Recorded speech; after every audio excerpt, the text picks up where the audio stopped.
to get my notes. No notes.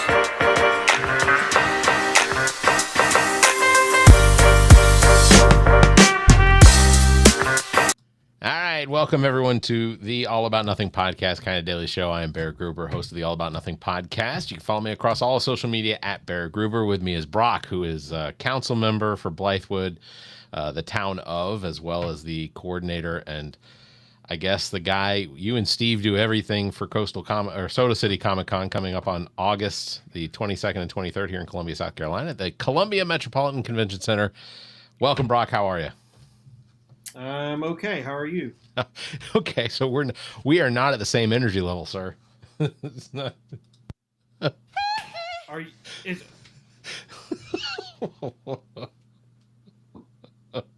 Yeah. So we found a thing on the internet.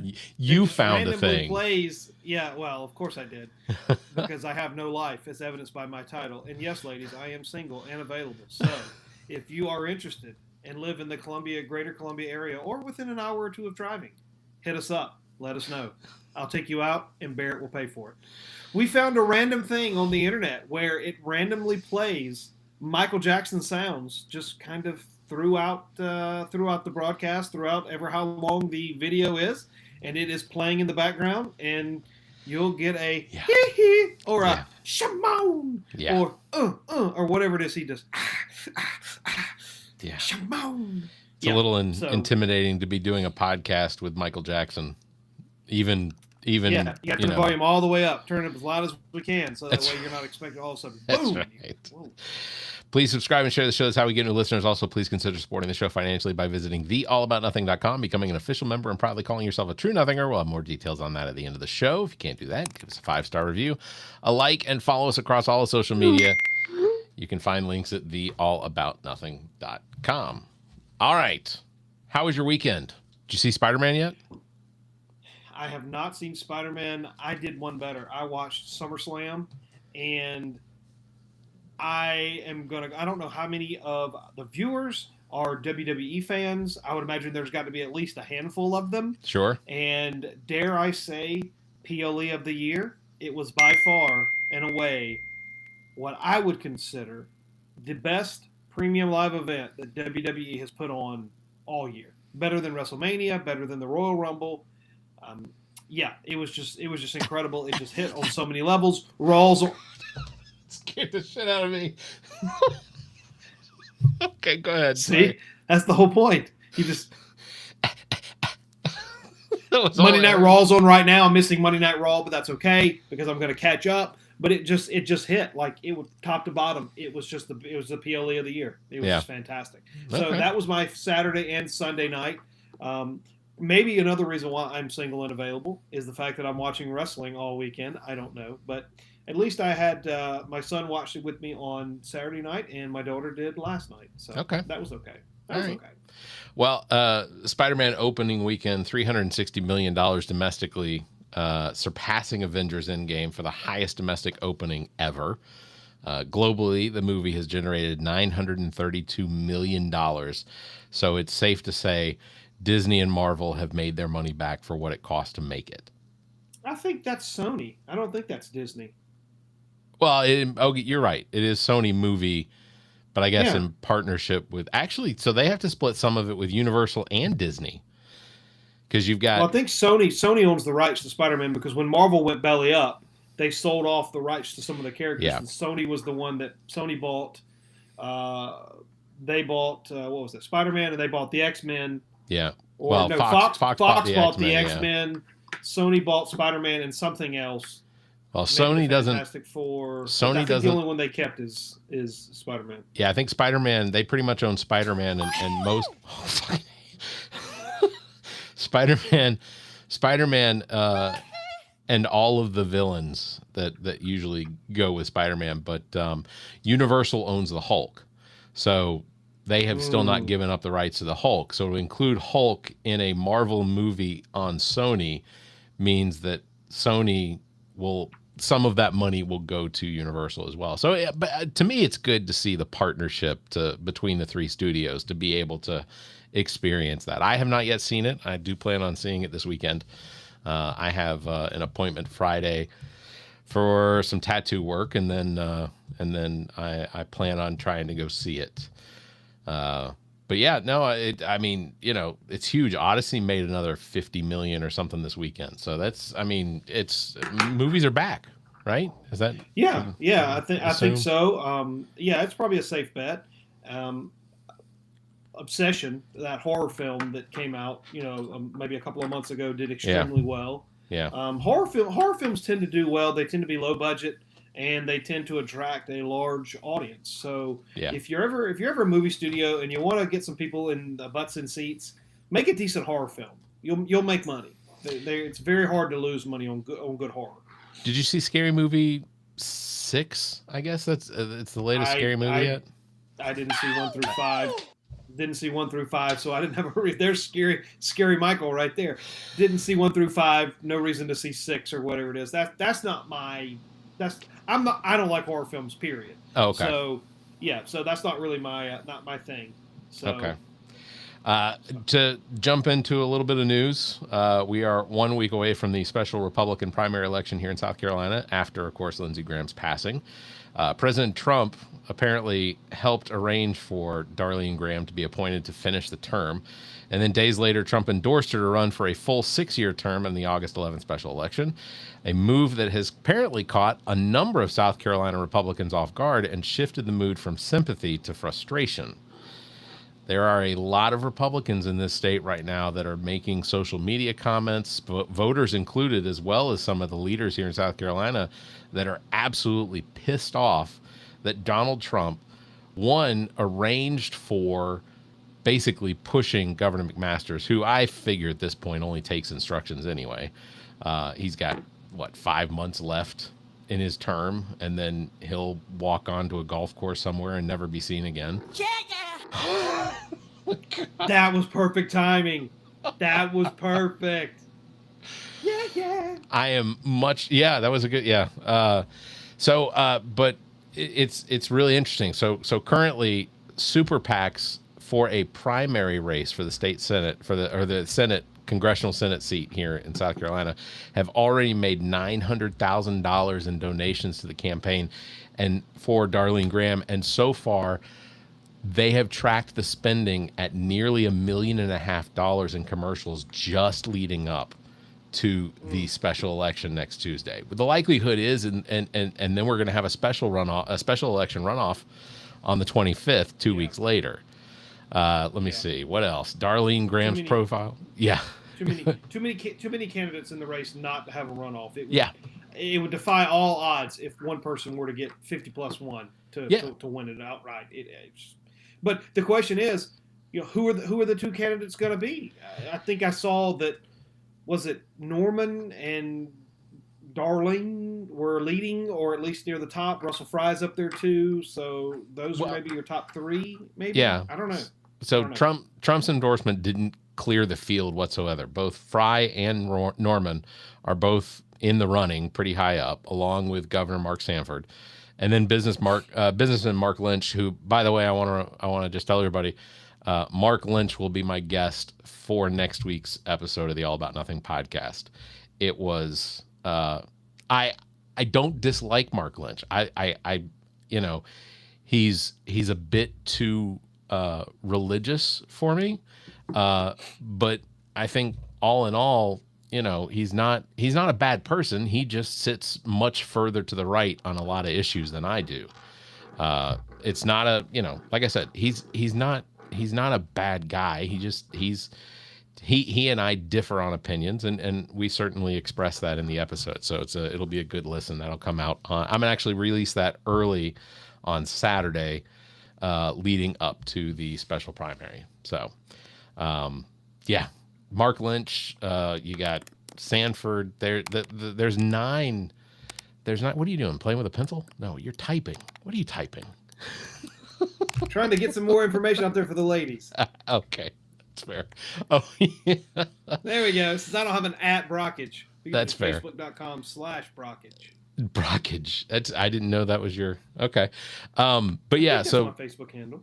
Bottom line is the race is expected to head to a runoff, given the size and strength of the field. I mean, and the strength is debatable. But with pundits speculating Trump could eventually endorse 2 candidates, and apparently that's already part of the conversation, is that Trump is expected to endorse 2 candidates as he did for the governor's race. Like, why even weigh in? I don't get it. I absolutely do not understand it. All he's got to do is just stay out. Doesn't have to say anything. Well, I mean, that's kind of like going to the roulette wheel and betting on every number. Yeah. Right. Yeah. Yeah. You know, but hopefully in his case, it ends up 00 green and you lose. So. Well, you know, I, in my opinion, selecting any of the 9 that are going to be on the ballot, we all lose. Is my opinion. I want to. I don't know. I didn't ask for your opinion. I did want to ask you though. Are you besides wrestling? Are you watching anything on TV right now? Like TV shows or movies? Like TV shows. Every once in a while, I'll turn on and watch an episode of the Boondocks. Okay. Gotcha. And I really liked. Now, when you say TV, you're talking about like streaming, or you talking about like broadcast? Yeah, whatever. I mean, everything that's broadcast goes out on streaming anyway. So. Well, okay, so there's a show that I like on Fox called Best Medicine. Oh. Best Medicine's fantastic. Yeah, it really is. It's apparently a remake of not a remake, but it's a British show. It is something else, but yeah. It's called Doc Martin. So yes, I watched all of the seasons of Doc Martin, which was absolutely one of my favorite shows when it was still airing. I've watched every season. I guess over there across the pond they call it series. But what's great, I don't know how far you are in Best Medicine. I watched the whole first season. Okay, in the U.S. version. I thought one of the coolest things was Doc Martin came in as his dad. Yes, I didn't know that when I was watching it, but then I went back and read some synopsis, and that's the actor who played Doc Martin in the UK version. Yeah, very cool. It was very cool. Yeah. So I look forward to Doc Martin coming on season 2, and you're right, it is Fox that airs on, and I think that it comes back in January or February. So in September, I don't know. Anyways.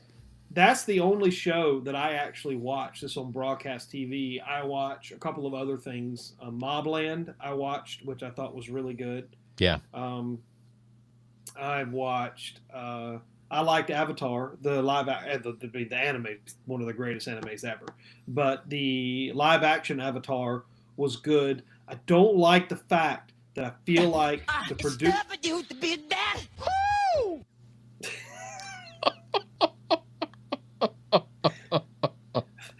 That was a much longer little interruption there by Mikey than the other ones have been. And I completely forgot it's running over here. Like that's the point. That's the point. Like you just don't know when he's gonna and show up. Yeah. But talking about Avatar, the Last Airbender, the live action, I think they realized their mistake between season 1 and season 2. They waited too long to shoot season 2, and Aang, who's the lead character, who's the Avatar, the Airbender, aged. He's too old. Yeah. Yep. And in anime, obviously, that doesn't matter. You can draw him however you want to draw him, but he's too old and he's too big, and it just doesn't really look right. Now, after you kind of get over that hump and get into the story, it's fine. But if you watch season 1 and then you watch season 2 right back, back to back. It's a world of difference, but it is really noticeable in Aang. Everybody else, it's not that noticeable, the aging. And from what I understand, they realized this, and they filmed seasons 2 and 3 back to back because they didn't want to run into the same problem.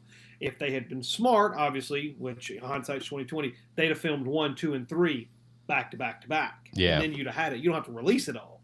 But I guess they wanted to see if it was going to be a hit. But I mean, I don't know if you've seen the Nickelodeon version of Avatar. Oh yeah. But it's arguably, in my opinion, one of, if not one of the greatest animated stories that they've ever told. It's fantastic. Well, and they spawned off Korra, which was Yep. good, but just not the same. It's just, and I mean, how could you say, well, we're going to make a live action version of Avatar, of Avatar, and not think that it's going to be a success? Of course, it's going to be a success. Everybody loved the animated version. The animated version, even Michael, he getting excited.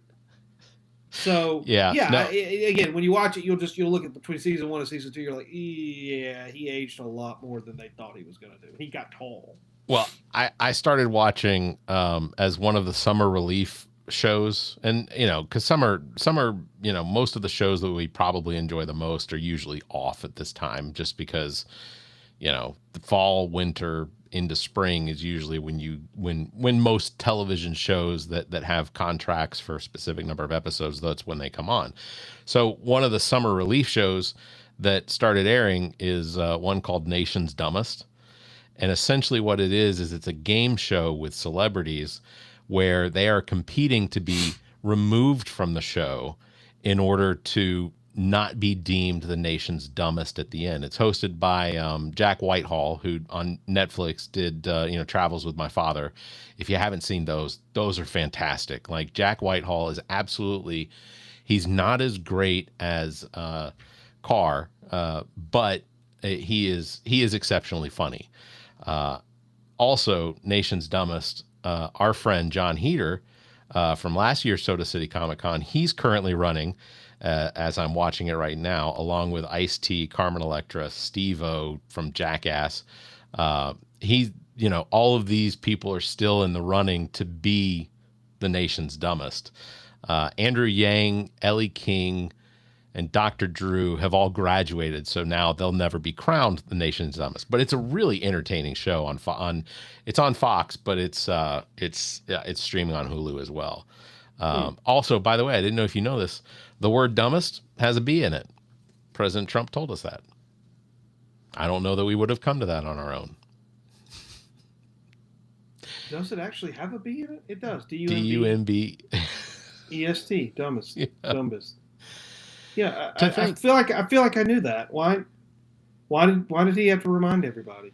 Well, because he just found out. Oh, well, that makes a lot more sense. Nothing comes about from Donald Trump because it's something new. It's because he had never heard of the word affordability before until apparently the Democrats started using the word affordability, or made up the word. I think he thinks they made up that word, affordability. It's just the noun of affordable. The adverb affordable is just, English language, But he does have all the best words. I don't want people to forget that. The last thing I was going to bring up before we wrap up tonight, acting attorney general. It doesn't sound right coming out of my mouth, but it's there. Todd Blanche has apparently reached a deal with the GOP senators that were holdouts, Tom Tillis and John Cornyn, almost guaranteeing that Tuesday's Senate vote and confirmation are pretty much a done deal now. Yesterday, Sunday, Blanche formally formally rescinded the $1.8 billion anti-weaponization fund, terminating any plans for compensation for allies of President Trump for all of the very, very stupid things that they have done and gotten caught for. I just want to make sure people understand, when you get a pardon, it isn't taking away from the fact that you were guilty of something. It is simply forgiving you for that guilt, forgiving you for those actions. You are still a piece of shit that did what you did and then got pardoned for it because Trump thought it'd be better to have you out on the streets as his army rather than behind jail. Just keep in mind that also goes both ways. Sure. Both parties' presidents do it. And you know what? It's just kind of one of those things that as I've gotten older, I'm just kind of like, you know what? Whatever. One more? What's one more? Yeah, at this point, yeah, whatever. Todd Blanche is the Attorney General. Whatever. I think that, at this point, presidents if the president gets to select his members of the cabinet, then give him the members of his cabinet. If they completely burn the system down, then you know what? Elections have consequences. We'll be okay with it. Yeah. If they for some reason they could find enough people that are dumb enough to agree to set aside $2 billion in American taxpayer funds to give to people who have been convicted of crimes, and they've weaponized the DOJ to treat them unfairly. And if they want to do that and they can get enough people in Congress to think that that's a good idea, okay, so be it. But you know what? Hell hath no fury like the American public scorned. And at some point there will be a snap. Well, they will. At some point there'll be a snap back. And it will be brutal and it will be quick. Kind of like when Wall Street decides to sell off AI names because they just think they're investing too much money in CapEx and there's not going to be any returns. The fall is brutal and it is very quick. Now, you get days like today, and I'm a Wall Street guy. I watch it every day, or at least Monday through Friday. And you get a day where, things kind of look a little rosy, and Trump's decided not to. The taco trade kicked in today. The market just screams higher. And you're like, oh, all is well and good in the world. Not necessarily, because, you can get your 1.5%, 2% up days, and you can get your down 2 to 3% days, and it just crushes everything that you just made up and then some. Yeah. So, if Todd Blanche is going to be the Attorney General, then I hope that he's the best Attorney General that they can find. Is he? Probably not. Is he what they're going to get? Sure. It's what you're going to get. Do I think that they should have struck some sort of deal to give Trump and his kids and their businesses immunity on tax returns looking backwards? No, they absolutely shouldn't. They're not above the law. Should they be able to go after them moving forward? Yes, absolutely. But they should be able to go after anybody. If you're blatantly cheating on your taxes and you get caught, then you suffer the consequences. We're a self-reporting system. If you choose to cheat and get caught, then you suffer the consequences. If you choose to cheat and you don't get caught, well, that's between you and your God. Well, good news is Department of Justice also has clarified the limits on Trump's tax audit immunity, specifying that the audit protection is only granted in the original lawsuit settlement and applies strictly to retroactively to any past open claims rather than any future filings. So yet another loss for Trump. He and his family will still have to pay taxes, and they will be responsible. They should. Yeah. That's not an issue. They should. I mean, that's not that big of a deal. Yeah. How do you proactively allow for you, and how do you work that in and think that there isn't some federal judge anywhere that's not going to look at it and go, wait a second, they want to get away. They've got it written in here to get away with anything they do in the future. That's not. That's not even how pardons work. Yeah, I think some people would come back and equate that to saying, oh, well, Biden preemptively pardoned Dr. Fauci. Sure.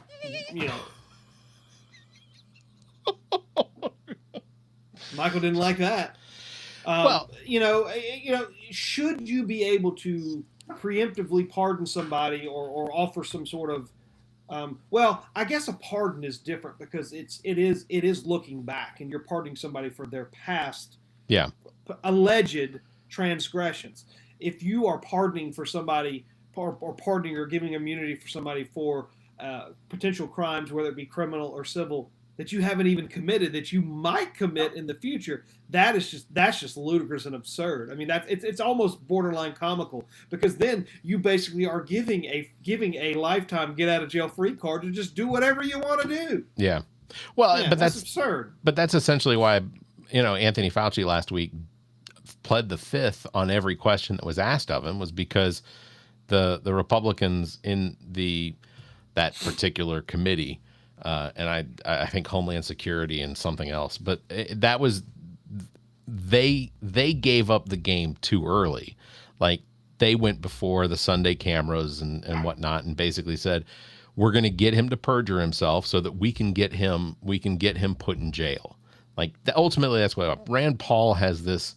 And I wonder if it's because, like, Rand Paul is an eye doctor and Anthony Fauci is a legitimate. I'm not saying eye doctors aren't important, and if you're an eye doctor out there and you'd like to advertise on the show, please feel free to reach out to me, info or the show at theallaboutnothing.com. But Anthony Fauci had 50 years of being like a diagnostician and internal medicine or whatever. I don't know exactly what it is, so people, you don't need to correct me, but just understand, like, Anthony Fauci played a huge role between like AIDS and HIV prevention in the late 80s and 90s to being the head of the NHIC, or the National Health Organization, or whatever, for the United States. Like, there are so many things that he has been attached to, and I don't know what his responsibility to it was, but like their whole thing is that they got a hold of his diary, and they claim that he lied to the American public about, you know, where the Wuhan virus came from, and whether it was part of some program trying to test the capabilities to see if it could pass to humans from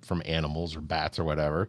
And it's like, I'm going to be completely honest. I would prefer that we have scientists that are working on things like that so that they can come up with ways to prevent it, or ways to come up with new vaccines to prevent if that happens. So, you know, 10 years from now, we could have some virus that may potentially jump from pigs or birds or bats or whatever to us. And I would prefer to know, Dogs. yeah, that we have scientists that are already working on that, because they tested to see what it would take for it to make that leap, and already have vaccines in place to prevent.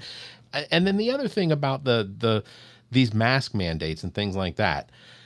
Look, the 6-foot distancing, yeah, I think that it may have been slightly overdone, and the mask mandates were probably overdone, but it was nobody understood or knew anything about what exactly was going on. And the fact that you can retroactively go back in time and say, this guy was just trying to make life for Americans and people around the world uncomfortable by suggesting that there be these mask mandates and suggesting that people socially distance. I'm going to tell you right now, I want everyone to social distance from me. Almost 999% of the time. Just avoid me. That's the truth.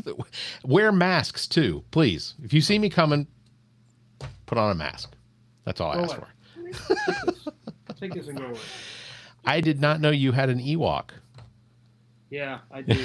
She's super cute too. Last thing I want to ask you, how's everything coming up for Soda City Comic Con? We're leading up to it. It's going to be here soon. Things are going pretty well. You know, we've got our guest lineup. We've got our panel schedule. We've got one open panel slot at 12:30. I think we're gonna try something a little different this year. I think we're gonna try some sort of like a karaoke something, you know, some sort of little dance party or something, you know, just to get people in there. We're also going to probably put out like a questionnaire, like, you know, what do people want to see? What would they want to do? What would they like to fill that in? So we'll have a People's Choice or People's Panel Award or whatever. I was going to say, my suggestion is open mic night. God. See, this was a good idea, wasn't it?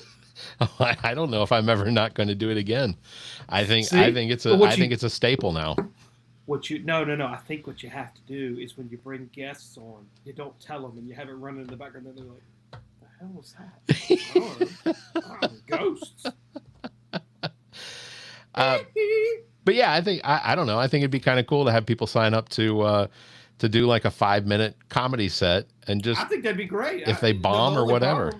Well, the only problem is that I want to be in there to listen to them, because that's funny, true. I want to. Yeah, so we'll figure something out. I mean, we may stream. Who knows? We'll pirate a movie and put it on there, or we'll figure something out. I don't know. All right. Yeah, like we got like a 2 days, two packed days of panels. We got the vintage video games. We got the biggest pop-up pinball arcade in the state. We're gonna have about 50 machines. Brand new machines from Stern and Jersey Jack, and there's another one that wants to participate. So our pinball presence and the interest of pinball manufacturers is growing in this event. So it could potentially spawn some other events. We've got a Warhammer 40K 2-day tournament going on. Wow. So that's going to be kind of cool. So people can show up and kind of watch and learn a little bit about that. Should have about 32 players for that. About 40 or so people playing in a couple pinball tournaments. So I mean, there would be a lot of stuff going on. Is our friend with the soda machine coming? Oh, Peter? Oh, yeah. Yeah, Peter's gonna be there. Oh, yeah. And his sister. He is what I consider my most handsome friend. But I'll tell you what. And this is news, and I don't think I'm not gonna rub the shine off his turd. But Peter got engaged, and Did he? he's going to be getting married. Yep, a really nice girl. Hey. He got engaged in Switzerland, I think. Wow. Yeah, he was in Europe. I know it. Yeah, I'm pretty sure it's Switzerland. He is he still a firefighter? Or he's a retired firefighter. I don't think he ever was a firefighter.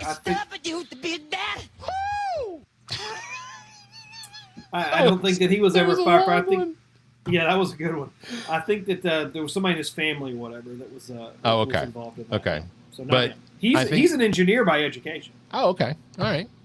It's very cool. I'm looking forward to the time spent down there at the con, and look forward to seeing everybody show up and dressing up. My girls are going to dress up for it, so and then we have friends coming in town that are going that are going to dress up for it. Awesome. My brother and his partner are coming in town for it, so it's going to be a really good time. Make sure to get your tickets now. SodaCityComicCon.com, and then join us, because regardless of how hot it is or cold it is outside, it's still going to be a really good time inside. So do that. SodaCityComicCon.com for tickets at the Columbia Metropolitan Convention Center, August 22nd and 23rd.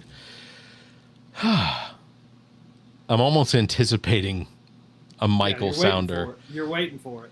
I'm not. You know what? I'm not going to do it. I'm just going to let it go. All right. We'll wrap it up for a Monday evening. Brock, thank you for being here. It's going to wrap it up for this episode. Big thanks to everybody for tuning in. Thank you for listening. Don't forget, you can follow Soda City Comic Con by visiting SodaCityComicCon.com. You can find links to the social media there on the webpage as well. You can follow me at Barrett Gruber across all of social media. Thanks for liking and hitting that bell. If you can, give us a 5-star review, leave a comment. Until next time, you all stay safe, be kind, and wait a second. I was going to give Michael a chance to. No, we can't. It's not going to work. We're not that lucky. No, we're not that lucky.